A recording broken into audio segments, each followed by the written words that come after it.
Hey, good day everybody. Welcome to another episode of the Typewriter video series. I'm Joe Van Cleve. Today I'm going to talk about the Hermes 3000, the 1970s version. I've already covered this before in a previous episode, so you might be asking, why are you covering this subject again? And the reason why is I'm going to be talking about the Nekkid-Riter. Stay tuned. So before we show the Nekkid-Riter, let's look at the standard 1970s Hermes 3000. So here it is in all of its glory, all of its plastic, boxy shape. By the way, this is one thing that I've gotten to start doing recently is I have a bunch of these old inventory cards that I found somewhere, and I hole punch. They're real thick paper, so I hole punch a corner, I put a couple rubber bands and attach them to the handle of my typewriter cases. But this is the Hermes 3000. I'm going to just do a real quick overview just to show you what it's about. Okay, so to open up the Hermes 3000 case, we pull the lever up on near the right side of the handle, and there's the typewriter itself. So this is the boxy shaped 1970s version of the Hermes 3000. In my view, it's not a very endearing style, but each to their own. What this particular model does have going for it is the two-tone blue and kind of beige or cream-colored body colors. As I might have mentioned to you in the video about this particular typewriter, I have these two little green brackets here. These were an add-on because I had the original clips that hold the top of the body to the bottom were broken on this side, and somebody had glued it together, and I had to cut the glue to take the body off to work on it. So this top half was rattling against the bottom half when you type, and so I had to drill a couple holes through the bottom, put some rubber feet with a bolt and these two little brackets to hold it together tightly. But besides that, this is a great typewriter. The Hermes 3000 is classic. And what it has going for it, besides a great touch and a nice long carriage return lever, is all of the tab settings. You have the space bar, tab set, tab clear, all clear, margin release, and the tab button. You have a 3-position ribbon color selector, so it'll type the top of the ribbon, the bottom of the ribbon, and it'll type on the middle of the ribbon. So you can get 3 passes out of a typewriter ribbon, 3 uses, and if you type in the middle of the ribbon with a red-black ribbon, you'll get a two-tone color to the letters, which is kind of funky if you want to do that. So anyways, this is the 1970s Hermes 3000. Not necessarily a very pretty typewriter, but you know, unless you like that 1970s style. So this particular typewriter I bought at Brown & Smith, which was a typewriter repair shop in Albuquerque that just went out of business in 2015, I believe. But they were in business for 55 years. I bought this back around the 2008, maybe 2009 time frame. I can't quite remember now. I bought it for my oldest grandson. He used it for a little bit, stuck it in the closet, and then it ended up in the garage of his mom's house. As it turned out, last year I decided I wanted to get this typewriter back and start using it, so I got it back. I figured out how to take the body panels apart in order to get the chassis out to service it. And that was where I discovered that the upper part of the body was glued to the bottom part. I had to cut the glue, and that's why these brackets are in place. But anyways, after I took it apart and cleaned it, I really appreciated the internal mechanics of the typewriter. Then I had an opportunity some months later, going through a thrift store in town. I found another Hermes 3000 of the same vintage. Exactly the same typewriter, except the typeface is a little different, and it doesn't have the blue colored two-tone body panels. It's really just a beige or cream colored, and it had a different typeface, but it was in a lot dirtier shape. And when I got that one home, I already knew how to take the body shell off and get the chassis out, which I did. And I spent a lot of time servicing that typewriter, and in the process of doing so, I discovered that when you have the bare chassis out of the body panels, it looks a lot smaller. Looks remarkably smaller to me. More compact size, and I really like the way the mechanics of the typewriter looked. And so I decided, wow, maybe I can mount the chassis on a plate of wood or something and make it a bare, naked typewriter. And that's what I did. Let's take a look at it. Well, this is the case to the Nekkid-Riter. And of course I made this out of oak plywood and brass. And there are two latches on the door opens up, and there is the typewriter inside. Now, the way you have to remove the typewriter from the case is, first of all, underneath here are two thumb screws, and those are holding the typewriter securely into the case so you can carry it. And let me loosen these up and I'll take the typewriter out of the case. And this is the Nekkid-Riter. Now, in order to keep it compact and to be able to slide in and out of the carrying case, I have to be able to fold the carriage return arm in.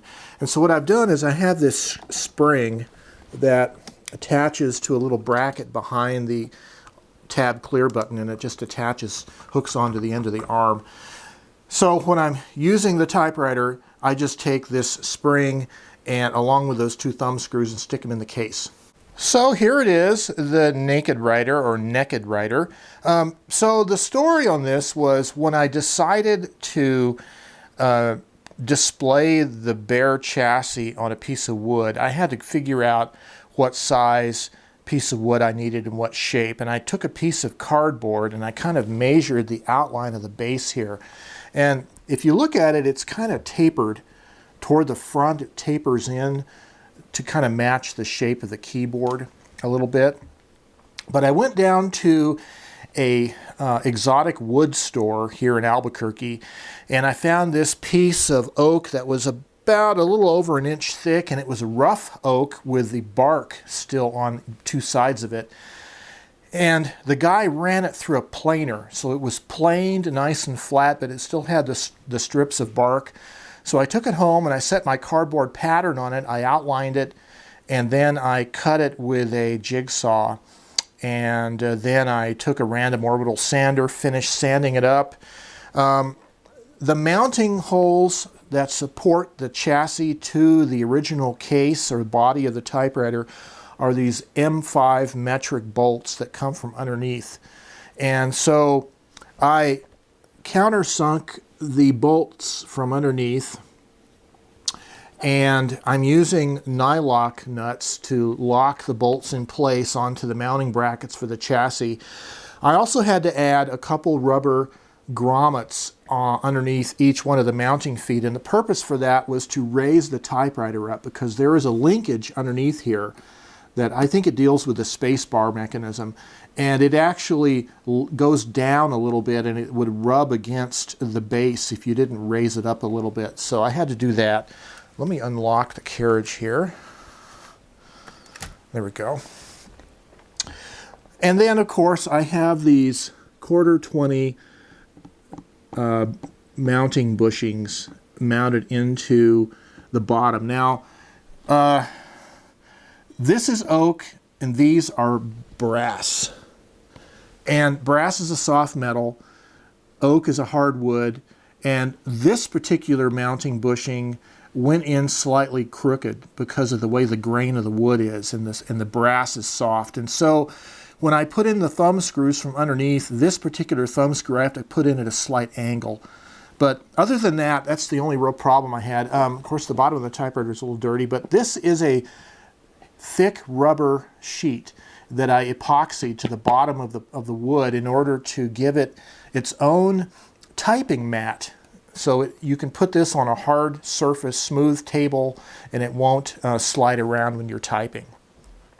So I really like the look of this machine with it open. It has all the mechanics are easily visible for everybody to see and to operate. One of the things I really appreciate about the Hermes 3000 is the shape of the segment and the way the type bars and type slugs are arranged. It's more of kind of a sinusoidal shape. rather than the typical crescent shape arc of the type slugs at their rest position. So it has a really nice, elegant shape to it here that I really like.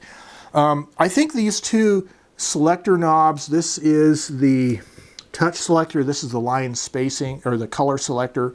I think those kind of do stick up a little bit, detracts from the bare naked look of it. And at one time I was thinking about getting a piece of sheet brass and fitting a piece of sheet brass across here with holes for these two knobs, and maybe even for the rectangular buttons that protrude up here. But then I decided that I wouldn't do that because it was just going to sort of semi-encapsulate the whole typewriter again in a way that I didn't really want. I wanted it more open. So let's look at the comparison of the typefaces between both of these Hermes 3000s.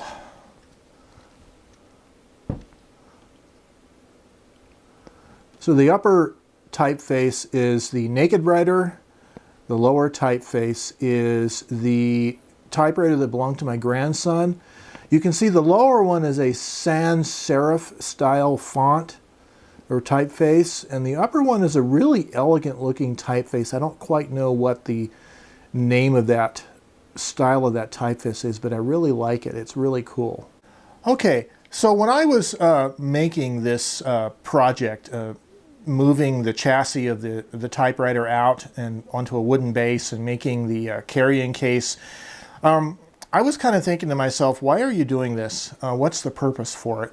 Obviously, this isn't one of those pre-World War II typewriters, the round glass keys and the nice lacquered black paint finish. This is a 1970s boxy typewriter with a plastic case.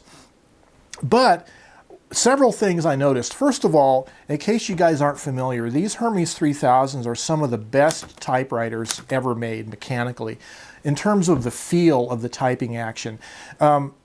So you have that going for it already, but when you remove this chassis from its body panels, it becomes noticeably smaller in size. So it's not as big and boxy looking.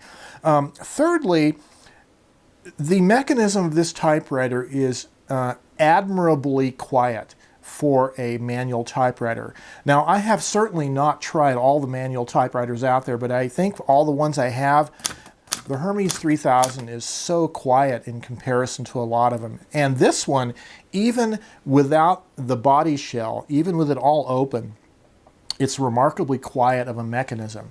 And that is admirable. I think the design of it is really good. So I like the open mechanical appearance of the typewriter. I like typing with it and just being able to see all the parts move.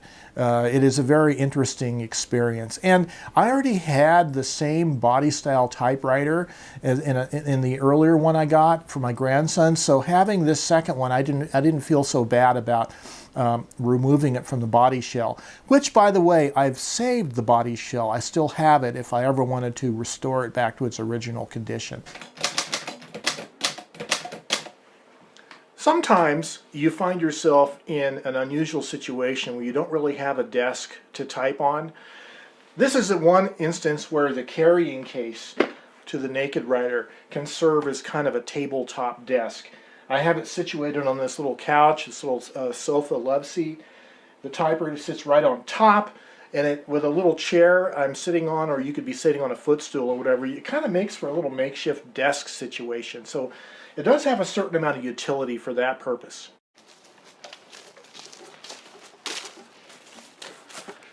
And who's to say you can't carry the Nekkid-Riter with you wherever you go, especially with one of these old surplus computer bag straps from the 1990s. But there's another aspect to the Nekkid-Riter that means a lot to me, and it's kind of a symbolic act, if you will. But there's this idea of it represents a writing style that is open. It is transparent. You can see all of the parts operating, which kind of symbolizes the writing process as I would idealize it to be, which is open, unadulterated, no hidden agenda, everything is exposed for you to see.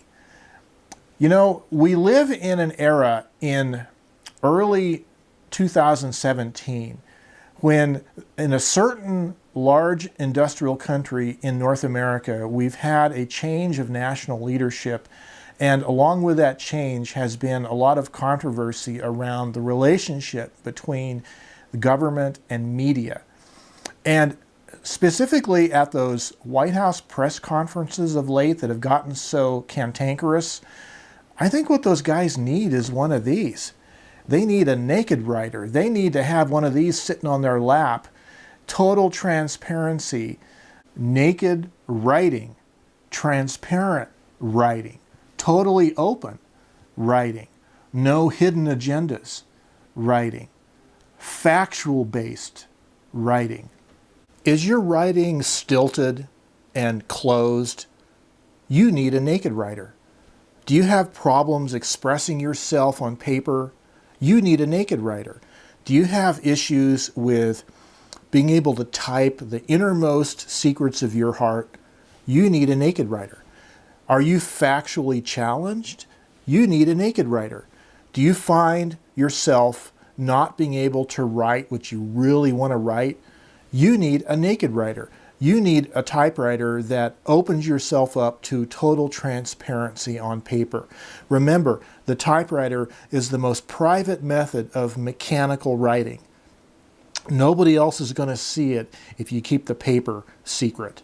And so you can type the deepest secrets of your heart. You can type your deepest thoughts. You can lay your soul bare naked with the Nekkid-Riter. Do you find that in your life there's an awful lot of fact that's been exploited as propaganda for someone else's purposes? Fact exploited as propaganda is not truth. What you need is a Nekkid-Riter. In this day and age, when you don't know if what you read is true or not, is factual or not, when whatever you choose to look at, whatever media outlet you look at, kind of determines the slant of what you're going to be hearing or seeing or reading, there's a real problem with veracity. We have a problem, we're veracically challenged. We're challenged with truthfulness in this culture. We have a lot of truthiness, but we don't have a lot of truthfulness. And I think what we need is this naked writing experience, right? Unmediated, totally unmediated, open.